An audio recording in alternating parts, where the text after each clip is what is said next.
kejadian dari Kalimantan Tengah. Kisah Rian.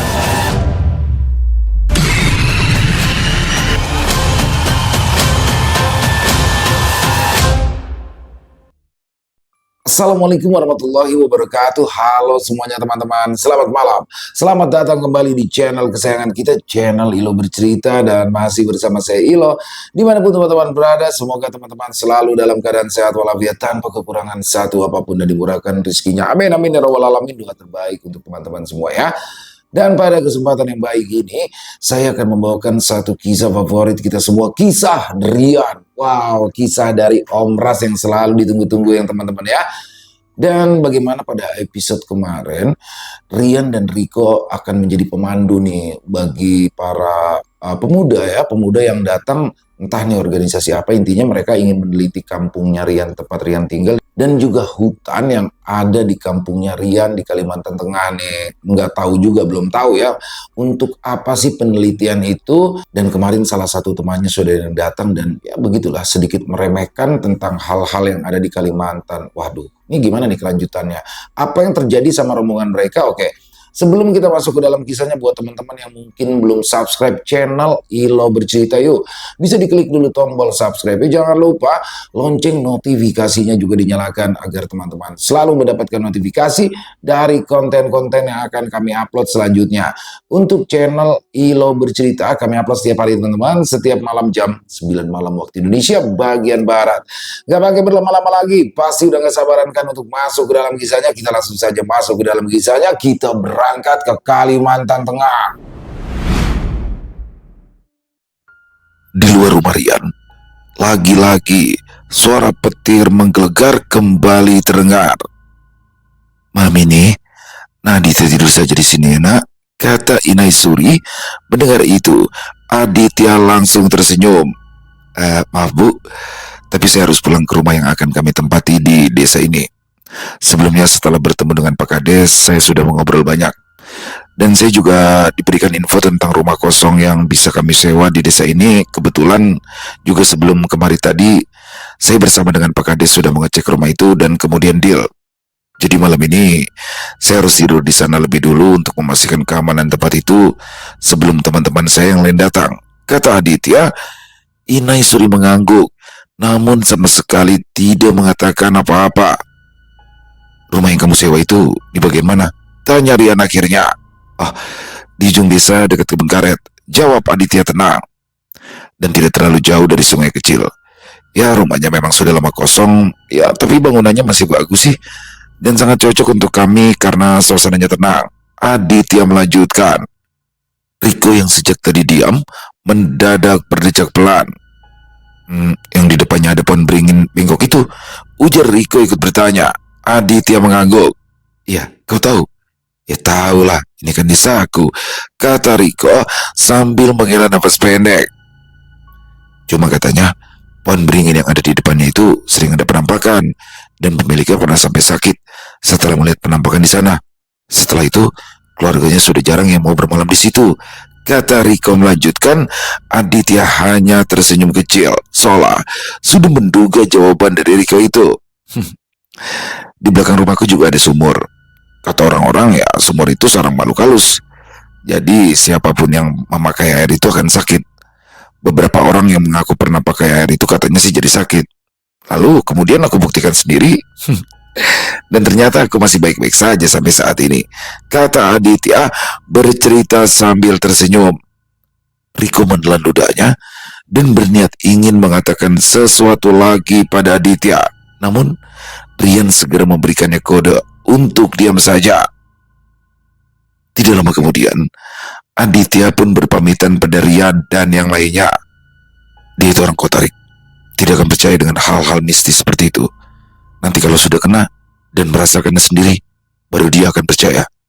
Jadi kita tidak perlu susah untuk menjelaskan apapun pada orang seperti itu, kata Rian seraya menepuk bahu Riko. Apa kita bisa mengatasi mereka, Yan? Bagaimana kalau semua dari tim itu sama seperti si Aditya tadi? Tanya Riko. Ya mau bagaimana lagi? Kita sudah menyanggupi tugas ini. Sudah terlambat untuk mundur. Sekarang ini, kita berdoa saja. Semoga orang-orang dalam tim itu Tidak seperti Aditya semua, kata Rian. Susah memang kalau orang-orang kota begitu ya, Yan, ujar Riko lagi. Hal wajar kalau ada yang tidak percaya, kata Rian. Keesokan harinya, pagi-pagi sekali, Riko sudah datang ke rumah Rian. Padahal saat itu Rian masih tidur. Rian, panggil Riko pelan, namun bukannya Rian yang terbangun, justru Armanlah yang terbangun. Ada apa, Rik? Tanya Arman sambil mengucek-ucek matanya. Tidak, bukan apa-apa. Aku cuma mau mengajak Rian ke rumah yang disewa tim peneliti alam itu, jawab Riko. Mereka semua sudah datang ya? Tanya Arman lagi. Ya aku juga tidak tahu. Tapi kata Aditya kemarin kan teman-temannya datang hari ini.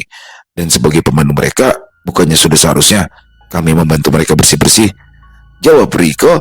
Arman mengangguk mengiyakan. Tidak lama setelah Riko dan Arman mengobrol, terdengar suara Rian menguap sambil meregangkan tubuhnya. Kenapa pagi-pagi kemari? Tanya Rian pada Riko. Bukannya kita harus membantu tim peneliti alam itu beres-beres, Yan?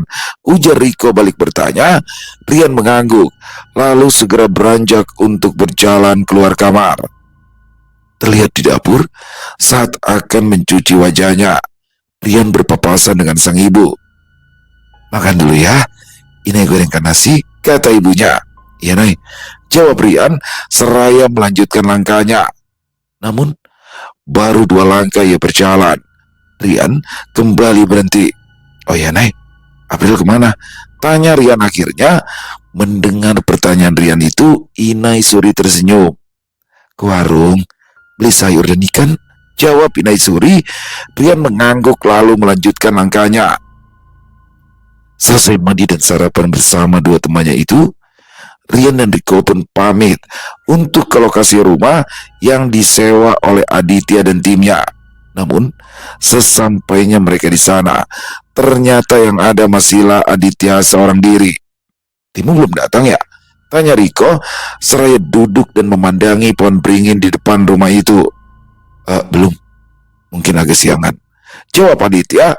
Mata lelaki itu tampak berkantung dan sedikit menghitam, membuat Rian yakin kalau mungkin Aditya tidak tidur semalaman. Bagaimana? Semalam tidur menyenyak? Tanya Rian sengaja. Aditya menggeleng pelan. Aku tidak bisa tidur, lantai rumahnya gatal, jawab Aditya. Rian mengangguk.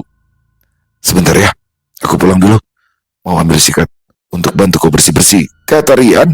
Aditya mengangguk. Lalu setelah Rian pergi, suasana tempat itu kembali hening.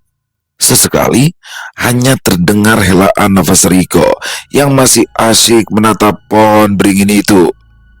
Beralih ke Rian. Setelah mengambil sikat lantai di rumahnya, ia pun mampir di warung untuk membeli deterjen bubuk, pewangi, dan juga Baiklin yang akan digunakan sebagai disinfektan. Begitu Rian sampai di rumah sewaan Aditya dan timnya itu, terlihat Riko sudah tidak ada. Riko kemana? Tanya Rian. Ke sungai, jawab Aditya. Rian mengangguk. Kami bantu bersihkan rumah pakai air ya, kata Rian. Iya, silakan. Terima kasih banyak Rian, kata Aditya. Setelah mengambil air untuk membasahi lantai rumah itu, Rian pun lalu mulai membersihkan rumah tersebut. Ia menuangkan air sabun ke lantai papan yang sudah lama tak terjamah itu. Bau lembab bercampur bau deterjen langsung menguar menyengat hidung. Rian, panggil Aditya. Ya, kau sudah sarapan? Sudah. Kalau gitu, aku cari makan dulu ya. Cacing-cacing di perutku sudah mulai lagi makan nih, kata Aditya seraya mengusap-ngusap perutnya. Rian tersenyum kemudian mengangguk. Tidak lama setelah Aditya pergi, Riko pun datang. Masih ada sikatnya nggak ya? Biar aku bantu, kata Riko. Tidak usah, lagi pula sikatnya cuma ada 1. Nanti kau bantu siram saja ya, kata Rian. Baiklah kalau begitu. Oh iya Yan, si Adityanya kemana? Tanya Riko seraya duduk di kursi lipat milik Aditya. Aku rasa ke warung, karena tadi dia bilang lapar sekali katanya, jawab Rian tanpa menoleh. Tangannya masih sibuk menyikat lantai. Rian, kau percaya tidak kalau Aditya semalam tidak bisa tidur karena gatal? Tanya Riko. Entahlah Rik, dia kan bilang begitu. Ya berarti begitu, jawab Rian. Kurasa sih tidak semata-mata karena gatal Yan. Pasti ada sesuatu, kata Riko. Rian tidak menanggapi perkataan Riko. Setelah selesai menyikat seluruh lantai di ruangan itu, Rian pun lantas beranjak dengan nafas yang sudah mulai tak beraturan karena lelah. Erik, bantu aku ambil air. Kita bilas bersih lantainya. Setelah itu, baru kita siram backlin untuk disinfektan. Setelah disiram backlin, tinggal tunggu beberapa menit, baru kita bilas lagi sampai bersih dan terakhir, baru kita siram pewangi, kata Rian. Dan berkat kerjasama keduanya, sebelum Aditya datang, lantai pun sudah disiram hingga bersih. Bagian kamar dan dapur gimana Yan? Tanya Riko. Kau sapu-sapu dulu bagian kamar ya, biar aku yang sikat nantinya, jawab Rian, lalu berjalan ke dapur untuk menyikat lantai dapur rumah itu. Setelah 1 jam lebih mengerjakan pembersihan rumah itu, pekerjaan mereka itu pun akhirnya selesai juga. Rian dan Riko duduk di teras dengan wajah dan tubuh bermandikan keringat. Ini seharusnya dapat bonus, ujar Riko seraya mengusap wajahnya dengan punggung tangan. Tidak lama setelah keduanya duduk, dari kejauhan terdengar suara sepeda motor yang mendekat. Rupanya itu adalah Aditya dan ada 2 buah mobil di belakang yang mengikuti. Mobil pertama berhenti tepat di depan rumah, disusul mobil kedua yang sedikit menepi karena jalanan yang sempit. Terlihat debu berterbangan bercampur dengan aroma pewangi yang sempat terciprat ke baju mereka berdua. Aditya turun dari motornya lebih dulu.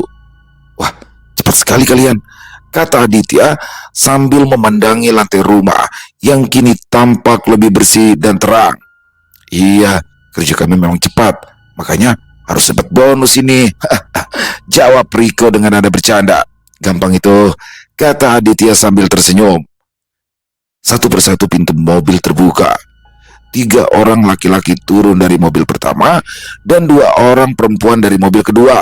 Tampaknya kedua mobil itu dipenuhi dengan ransel besar, koper, dan beberapa box peralatan. Rian bisa melihat itu saat tadi pintu mobil terbuka.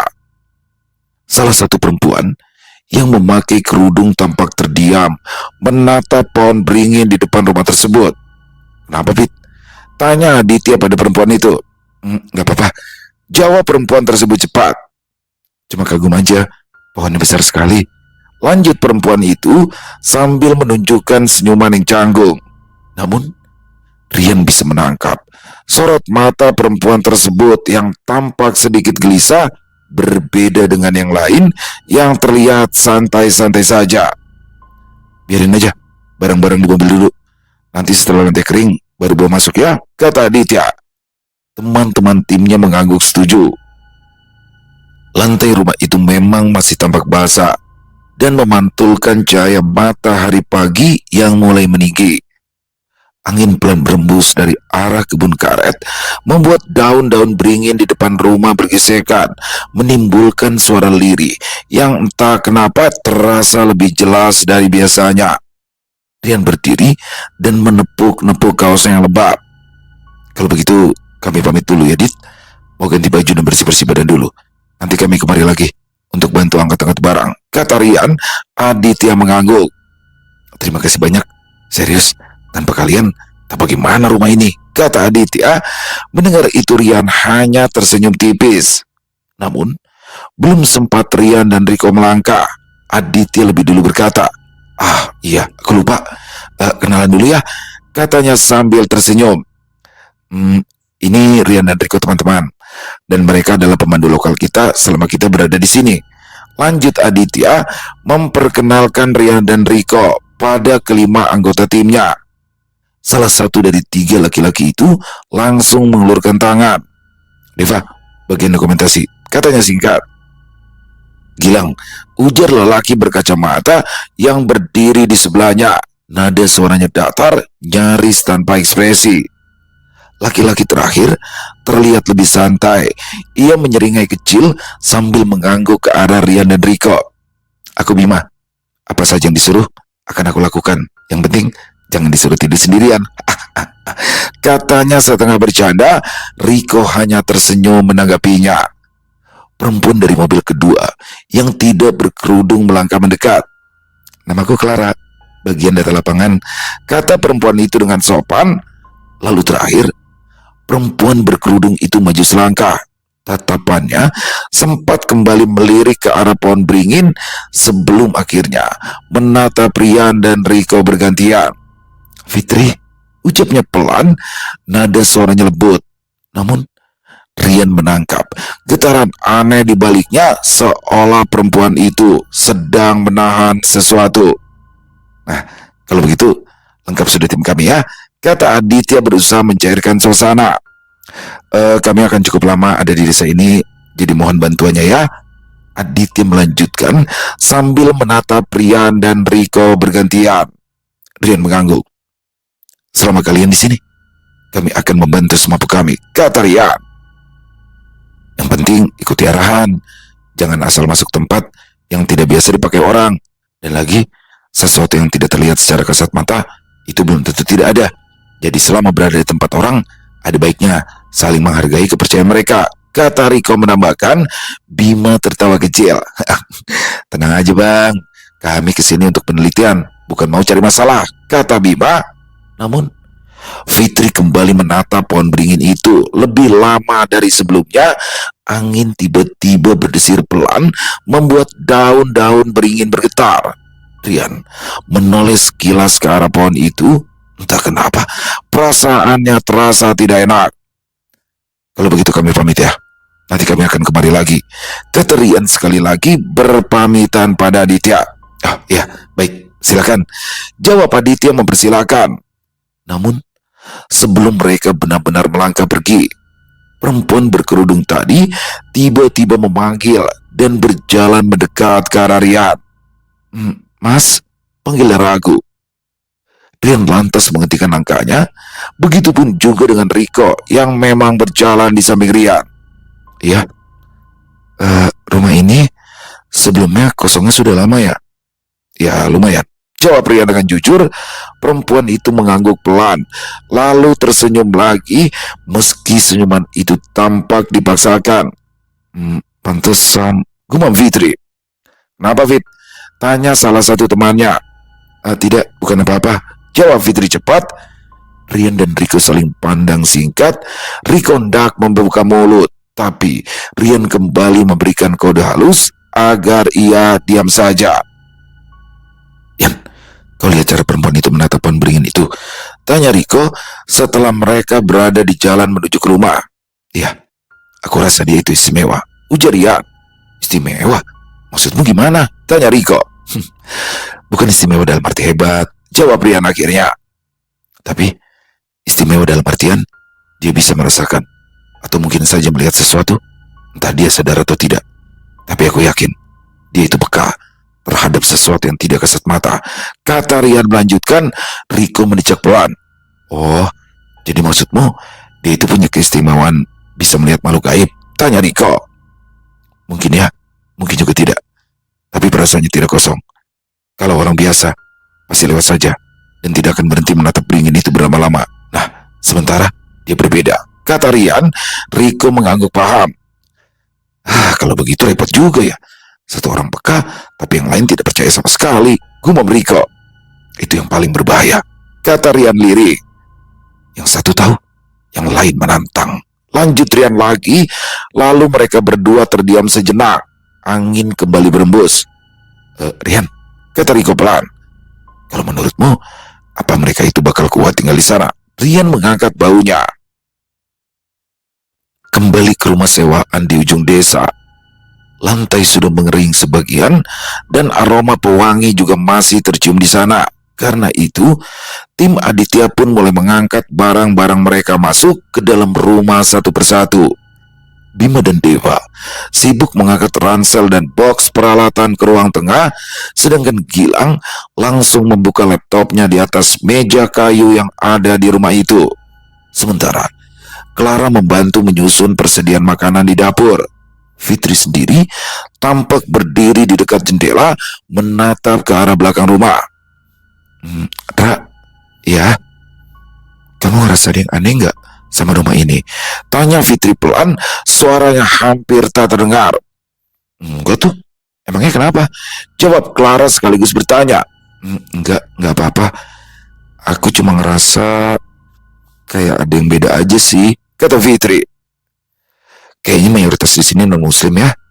Pemandu kita tadi juga kayaknya non-muslim. Kamu nggak apa-apa kan? Ujar Clara. Fitri tersenyum kecil. Ya nggak apa-apa. Memangnya kenapa kalau mayoritas di desa ini non-muslim? Ya kali aja kamu ngiler mencium aroma B2. Ujar Clara bercanda. Fitri ikut tertawa mendengar jawaban dari Clara. Siang beranjak sore dan akhirnya malam pun tiba. Langit kembali dipenuhi awan gelap. Angin malam bertiup lebih dingin dari biasanya, membawa suara serangga hutan yang bersaut-sautan dari arah kebun karet di dekat rumah. Dan malam itu, seperti yang telah dijanjikan, Rian dan Riko kembali ke rumah sewaan Aditya. Lampu minyak dan satu bolam kecil, bolam yang dicas atau dicharger memakai tenaga surya, menyala di ruang tengah. Cahayanya temaram membuat bayangan di dinding kayu tampak memanjang dan sesekali bergoyang aneh. Begitu mereka melangkah masuk, suasana rumah sudah jauh berbeda dari tadi pagi. Di ruang tengah, Aditya dan Gilang duduk berhadapan di lantai. Diapit peta lipat dan beberapa lembar catatan, keduanya tampak asyik mengobrol dengan sangat serius. Rian dan Riko saling pandang satu sama lain. Apa yang mereka bicarakan ya? Bisik Riko. Rian menggeleng pelan. Entah, aku juga tidak paham. Orang mereka pakai istilah kota semua. Jawab Rian sekenanya. Mendengar jawaban Rian itu, Riko langsung tertawa sambil menutup mulutnya. Ternyata kita yang bodoh ya Yan, ujar Riko berbisik. Tak jauh dari situ, Bima dan Deva justru tampak berdiri di dekat pintu kamar. Suara mereka meninggi.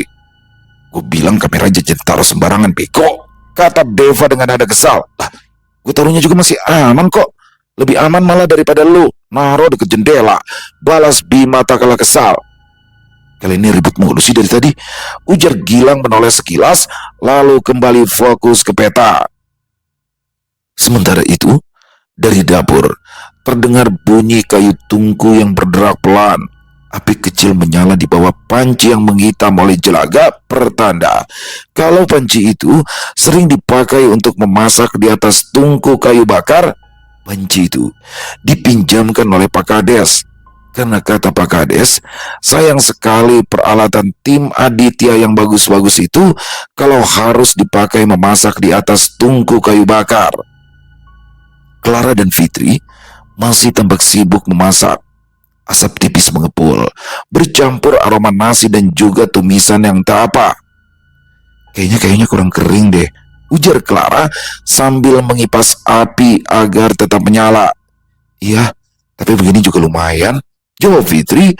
Tangannya tampak lincah mengaduk-ngaduk tumisan itu yang berisi campuran sosis, bakso, cabai, dan bawang.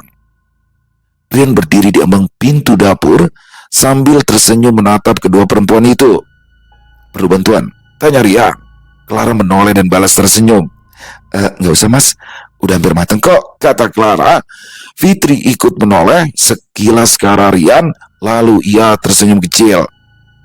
Makasih ya mas, dari pagi udah banyak bantu kami, kata Fitri tanpa menoleh. Rian mengangguk. Namun, Riko yang berdiri di belakang Rian menangkap satu hal. Fitri sesekali melirik ke arah jendela dapur. Entah apa yang dilihat oleh perempuan itu. Malam semakin larut. Hujan rintik-rintik mulai turun, menimpa atap seng dan daun-daun beringin di depan rumah tersebut. Suaranya ritmis, bercampur dengan gelegar petir yang terdengar jauh di langit. Saat semua berkumpul untuk makan di ruang tengah, suasana mendadak agak canggung. Mereka duduk melingkar, masing-masing dengan piring sederhana di tangan.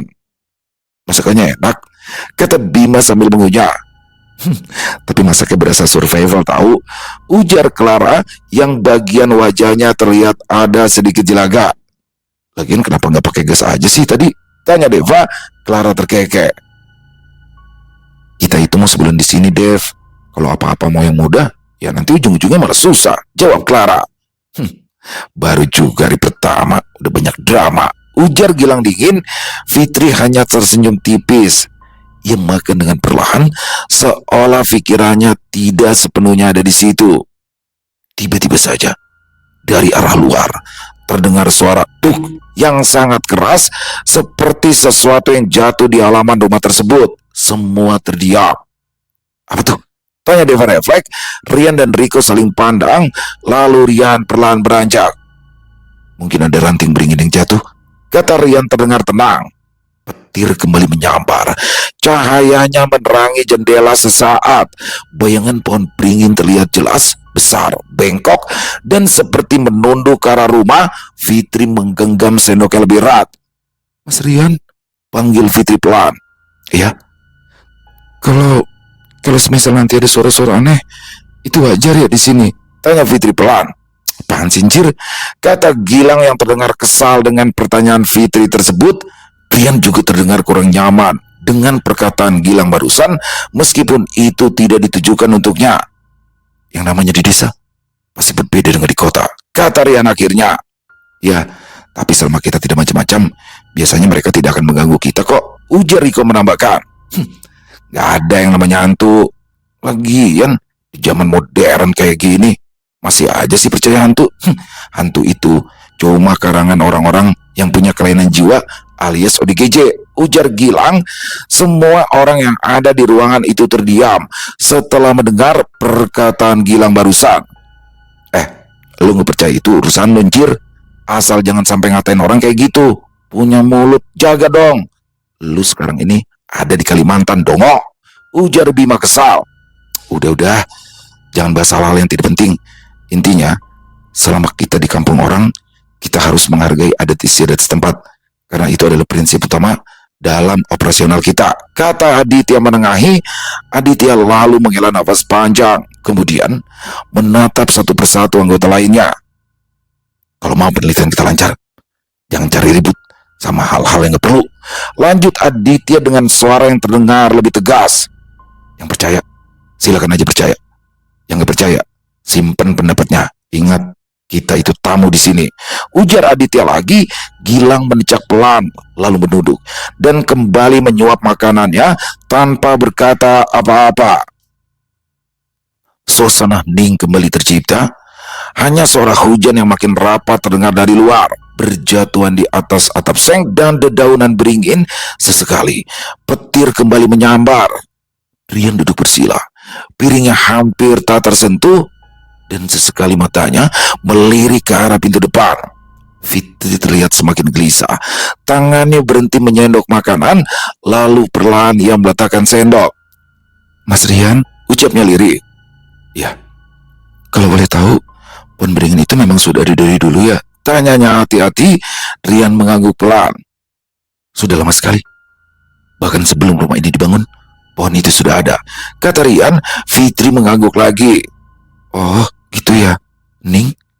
Tiba-tiba suara hujan berhenti mendadak, bahkan terlalu sangat mendadak, membuat semua orang refleks saling pandang.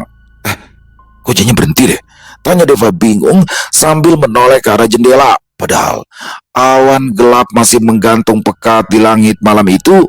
Belum sempat ada yang menjawab, terdengar suara krek, krek, seperti kayu yang akan patah, dan suara itu datang dari arah depan rumah. Apaan lagi tuh? Gumam Bima. Rian berdiri perlahan. Riko juga ikut bangkit. Wajah mereka terlihat serius. Aku cek sebentar, kata Rian.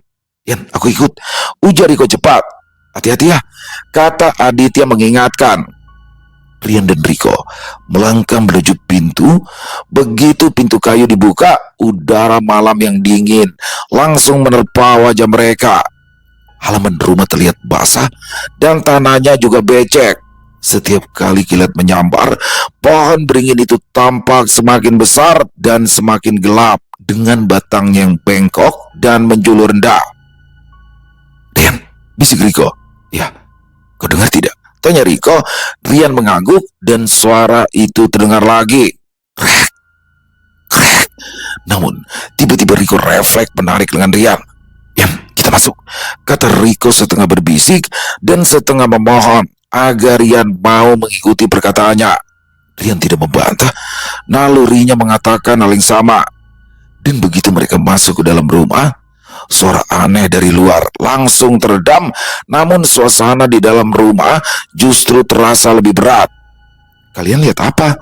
tanya Clara cemas. "Tidak, bukan apa-apa," jawab Rian cepat. Fitri menatap Rian cukup lama. Tatapan mereka bertemu sesaat. Rian tahu perempuan itu tidak sepenuhnya percaya dengan jawabannya. "Sepertinya hujan bakal turun lagi," ujar Riko berusaha mengalihkan topik. Aditya mengangguk. "Kalau begitu kita beresin dulu makanannya, terus istirahat. Besok pagi kita mulai kegiatan lapangan," ujar Aditya. Satu persatu dari mereka membereskan piring. Lampu dipadamkan sebagian, menyisakan satu bolam kecil di ruang tengah. Malam semakin larut, dan malam itu Riko bersama Rian tidak pulang. Mereka berdua memutuskan untuk menginap di rumah yang disewa oleh Aditya dan tim. Karena di rumah itu hanya ada satu kamar. Jadi yang tidur di kamar adalah Clara dan Fitri, sedangkan Aditya, Bima, Deva, Gilang, Rian, dan Riko tidur berjejer di ruang tengah. Lampunya jangan dimatiin semua ya," kata Bima sambil menguap. "Nah apa lu? Takut gelap ya?" sindir Deva. "Takut lu mimpi buruk terus jerit-jerit," balas Bima malas. Rian berbaring menyamping, membelakangi pintu. Riko berada tepat di sebelahnya. "Yan," bisik Riko sangat pelan. "Ya, kau juga merasakan?" Rian tak langsung menjawab. "Iya," jawabnya. Kemudian mereka pun terdiam. Di sudut ruangan, Gilang sudah membelakangi semua orang.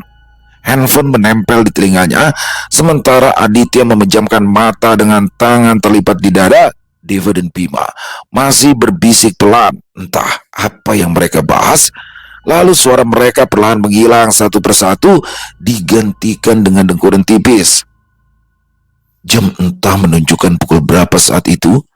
Yang pasti suasana rumah semakin sunyi. Bahkan suara serangga pun seakan menjauh. Lalu suara itu pelan tapi cukup jelas, seperti ada sesuatu yang dijatuhkan dari lantai teras. Rian membuka mata. Riko juga langsung menegang. Kali ini suara itu lebih dekat. Rian menelan ludah. Ia melirik ke arah pintu kamar. Pintu itu tertutup rapat.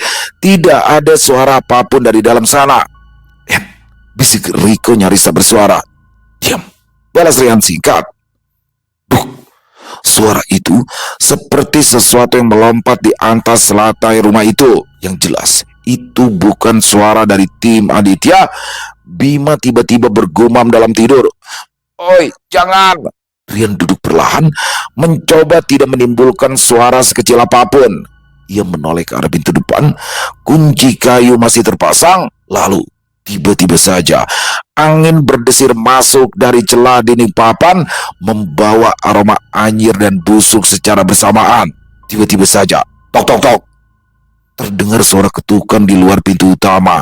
Awalnya ketukan itu terdengar normal, namun begitu tidak ditanggapi, suaranya berubah seperti gedoran keras yang bahkan sampai membuat semua anggota tim yang setengah tertidur langsung terbangun. "Siapa tuh?" Suara Deva terdengar panik. "Jam segini mau ngapain ya?" gumam Aditya sambil bangkit duduk. Ketukan itu terdengar lagi, tapi kali ini lebih pelan dan lebih teratur. Tok tok tok.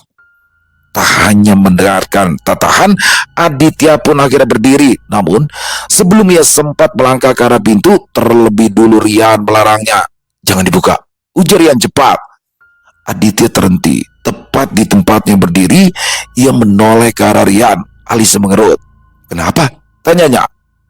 Belum sempat Rian menjawab, lagi-lagi terdengar suara ketukan itu. Tok tok tok.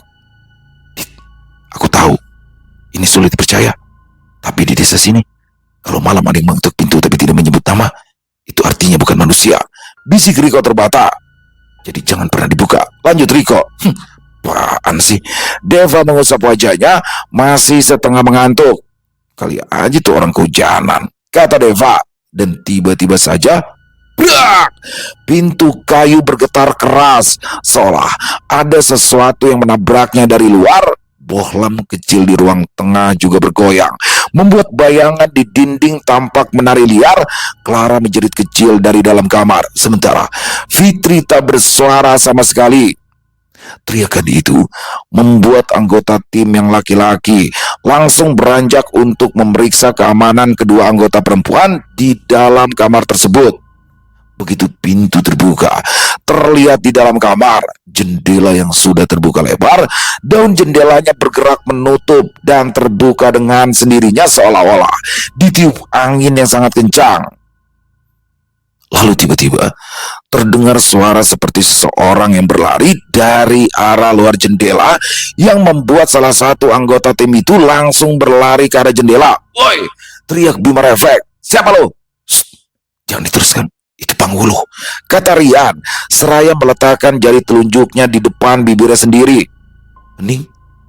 Lalu kemudian dari arah luar jendela terdengar suara. Suara itu seperti suara manusia.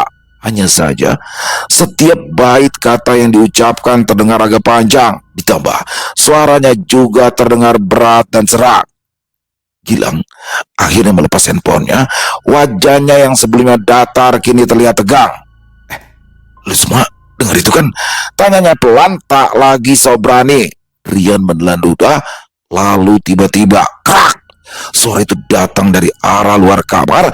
Papan kayu terdengar berderit seperti ada yang menginjaknya.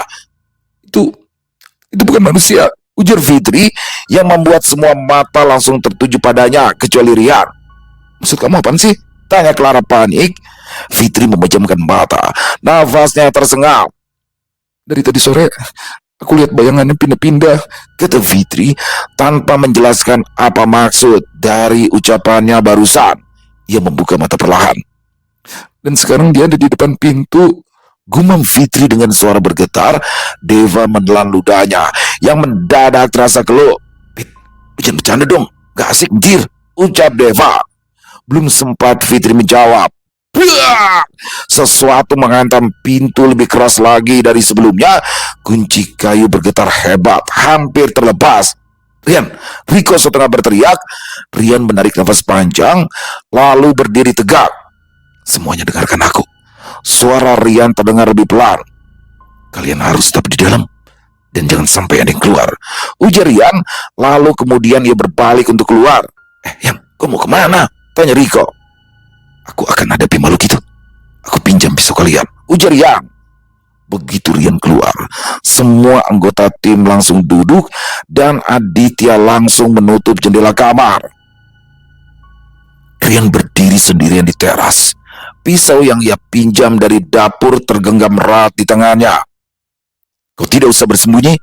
Tahu siapa kau?" ucap Rian lantang ke arah gelapnya malam. Ning, lalu tiba-tiba dari balik akar beringin terdengar suara gesekan aneh seperti sisi keras yang saling bergesekan. Krek, krek. Dan di saat itulah Rian melihatnya. Sesosok bayangan muncul dari balik pohon beringin. Tubuhnya seperti hewan, namun tidak sepenuhnya hewan.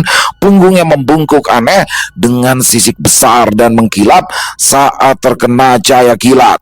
Makhluk itu berjalan dengan dua kaki belakangnya dan ujung kukunya yang panjang dibiarkan hampir menyentuh tanah. Namun yang paling mencolok adalah matanya yang merah menyala. Makhluk itu melangkah maju, satu langkah, dua langkah, hingga akhirnya berhadapan-hadapan dengan Rian. Nafas Rian tertahan. Makhluk itu tidak mengeluarkan suara apapun, namun justru itulah yang membuat suasana terasa jauh lebih mengerikan. Rian menggenggam pisau dapur kecil itu lebih erat, lalu tanpa aba-aba makhluk itu mulai menyerang Rian. "Sial!" umpat Rian. Sementara itu, dari dalam rumah, Riko mengintip melalui celah pintu dan tubuhnya seketika gemetar saat kilat kembali menyambar memperlihatkan wujud makhluk itu. "Terenggiling," bisiknya hampir tak terdengar. "Kalian punya parang?" tanya Riko pada anggota tim itu. "Tidak, kami tidak punya," jawab Aditya. "Aduh, bagaimana ini? Ya Tuhan, Rian," gumam Riko khawatir dan panik dengan sahabatnya itu. Sementara itu di luar, Rian berjuang sekuat tenaga menghadapi makhluk yang menyerupai terenggiling besar tersebut. Dan saat makhluk itu melihat Rian ingin menyerangnya hanya menggunakan pisau kecil, terenggiling jadi-jadian itu selalu memukulkan ekornya pada Rian hingga membuat Rian terpaksa mundur dan menghindar. Rian terpental ke samping saat ekor keras itu menghantam tanah tepat di tempat ia berdiri sebelumnya. Tanah becek pun seketika muncrat mengenai wajah dan kepalanya. Makhluk itu kembali berdiri dengan dua kaki belakangnya. Tubuhnya menjulang lebih tinggi daripada Rian yang perkirakan saat kilat menyambar. Sisik di punggungnya berkilau seperti besi, sementara matanya tetap merah menyala, tak berkedip sedikit pun. Rian mengatur nafas dan matanya tetap menatap lurus ke arah makhluk itu. Ayo, ayo, gumam Rian pelan, bukan sebagai tantangan, melainkan untuk menguatkan dirinya sendiri. Makhluk itu kembali bergerak. Kali ini lebih cepat. Rian menghindar ke samping, lalu berusaha menusukkan pisau ke arah kaki belakangnya. Namun, sebelum pisaunya benar-benar mengenai sasaran, ekor itu kembali menyabet. Biak! Rian terempas. Punggungnya menghantam tiang teras. Nafasnya seketika terasa sesak. Pisau di tangan hampir terlepas. Di dalam rumah, Riko menutup mulutnya sendiri, menahan agar tidak berteriak. Ya Tuhan, ya Tuhan, bisik panik. Namun tidak ada satupun yang bisa ia lakukan untuk membantu Rian karena keterbatasan alat di rumah itu. Bahkan parang yang seharusnya menjadi benda berguna yang harus selalu ada di dalam rumah pun mereka tidak punya. Makhluk itu melangkah mendekat ke arah Rian yang masih kesakitan. Untungnya Rian tidak semudah itu menyerah. Ia pun lantas bangkit. Meski dengan tubuh tertatih, kepalanya berdengung, pandangannya sedikit berkunang-kunang, namun untungnya ia masih bisa berdiri. Ia teringat perkataan orang-orang tua di desa dulu. Penghulu itu kuat, tapi dia akan kalah dengan orang yang benar-benar berani. Rian mengencangkan rahangnya. Aku tahu siapa kau. Kau adalah Ame Petra, ujar Rian setengah berteriak. Makhluk itu berhenti sesaat, kepalanya miring, memperhatikan Rian, namun tak ada suara dan tak ada reaksi lain. Lalu, tiba-tiba, makhluk itu melompat. Rian refleks menjatuhkan diri ke samping. Cakar tajam itu menghantam tiang kayu, membuatnya retak dan hampir patah. Suara kayu pecah, menggema di malam yang sunyi. Dan tentu saja, kesempatan itu tidak Rian sia-siakan. Dengan sisa tenaga, dia melompat maju dan menghujamkan pisau ke bagian samping tubuh makhluk itu, tepat di sela-sela sisik yang terbuka saat makhluk itu bergerak. Ceras! Makhluk itu tersentak. Untuk pertama kalinya, ia mundur satu langkah, namun bukan karena luka yang parah. Pisau itu patah dan isinya masih tertinggal di dalam tubuh makhluk itu. Sementara gagangnya masih tergenggam di tangan Rian. Makhluk itu menatap Rian dengan tajam. Namun tak sampai beberapa saat, makhluk itu lantas kabur melarikan diri. Setelah makhluk itu pergi, Rian langsung duduk di teras. Tubuhnya terasa sakit-sakit semua. Ditambah lagi, kepalanya juga masih berdenyut. Rian, kau tidak apa-apa, Yan? Tanya Riko khawatir. Ya maaf, mata pisau itu patah di dalam tubuh makhluk itu, jawab Rian dengan suara bergetar. Masalah pisau itu jangan dipikirkan, Mas. Yang penting Mas Rian baik-baik saja, kata Fitri. Wah, dia pasti akan memintamu untuk menemuinya, Yan, kata Riko tiba-tiba. Rian tersenyum kecut. Aku tidak akan datang, meskipun dia menyuruhku, sambil memberikan mas batangan, ujar Yan. Selesai. Wow, luar biasa kisah Rian. Wah, keren banget ya. Rian bertarung melawan Pangulu. Waduh, di sini Pangulu itu teman-teman udah beberapa kali ya saya up kisah tentang Pangulu, makhluk jadi-jadian yang ada di tanah Kalimantan, dan saya membawakannya dari beberapa kisah Pangulu memang dari Kalimantan Tengah. Jadi Pangulu itu adalah makhluk jadi-jadian. Jadi dia orang yang bisa berubah, dan berubahnya itu menjadi binatang, teman-teman. Yang paling sering itu berubahnya menjadi kerbau. Tapi kali ini ngeri banget nih. berubahnya jadi terenggiling. Wah, ngeri banget. Tapi seperti apa yang diketahui Rian, bahwasanya Pangulu ini akan semakin berani kalau musuhnya takut, akan semakin kuat tuh Pangulunya. Tapi dia akan menjadi lemah ketika musuhnya atau manusia yang dia lawan itu berani. Nah, Rian di sini cuma modal pisau dapur teman-teman. Berani dia ngelawan. Aduh, pisau dapur apa sih? Terenggiling kan kulitnya keras dia kan. Tapi alhamdulillah di sini bagaimana Rian akhirnya bisa mengalahkan dan mengusir si Pangulu Hadangan itu, luar biasa. Nah, di sini semoga bisa menjadi pembelajaran ya buat para rombongan pemuda dan pemudi. Seperti benar kata Aditya, pemimpinnya, nggak percaya silakan nggak percaya, nggak harus percaya kok. Tapi paling tidak jangan meremehkan atau tidak ngata-ngatain. Saling hormat menghormati lah ya. Nah, di sini juga di dalam kelompok itu ada satu wanita atau satu gadis yang memiliki kepekaan, yaitu bernama Fitri. Wah, ini makin seru aja nih. Gimana kelanjutannya besok? Apakah para pemuda dan pemudi ini berhasil masuk ke dalam hutan Kalimantan dan mendapatkan apa yang mereka mau? Dan apakah akan ada rintangan? Oke, pokoknya buat teman-teman jangan sampai ketinggalan deh untuk kisah Rian dari Kalimantan Tengah ini. Dan terima kasih kepada Om Ras atas kisahnya yang luar biasa. Ditunggu lagi untuk kisah Rian selanjutnya. Dan semoga kisah barusan bisa menghibur teman-teman semua ya. Para pecinta penikmat horor misteri, lebih khususnya lagi kepada para subscriber dari channel Ilo Bercerita. Buat teman-teman yang suka dengan videonya barusan, bisa diklik tombol like-nya, tombol hype-nya juga boleh diklik ya, dan boleh juga dibantu di-share link videonya ini ke teman-teman yang lain agar juga ikut merasa terhibur. Dan buat teman-teman yang mungkin punya komentar lain, yang mungkin punya pendapat lain tentang kisah barusan, bisa menuliskannya di dalam kolom komentar ataupun hanya sekedar saling menyapa. Insya Allah kami akan menjawabnya satu persatu. Di akhir kata, saya Ilo mengucapkan permohonan maaf apabila mungkin dalam pembawaan kisahnya barusan ada kata-kata saya yang salah ataupun ada kata-kata saya mungkin yang kurang berkenan. Saya mohon dibukakan pintu maaf yang seluas-luasnya.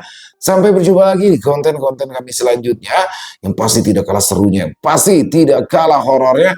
Masih bersama saya Ilo di channel Ilo Bercerita. Salam sehat sukses selalu untuk kita semua. Wassalamualaikum warahmatullahi wabarakatuh.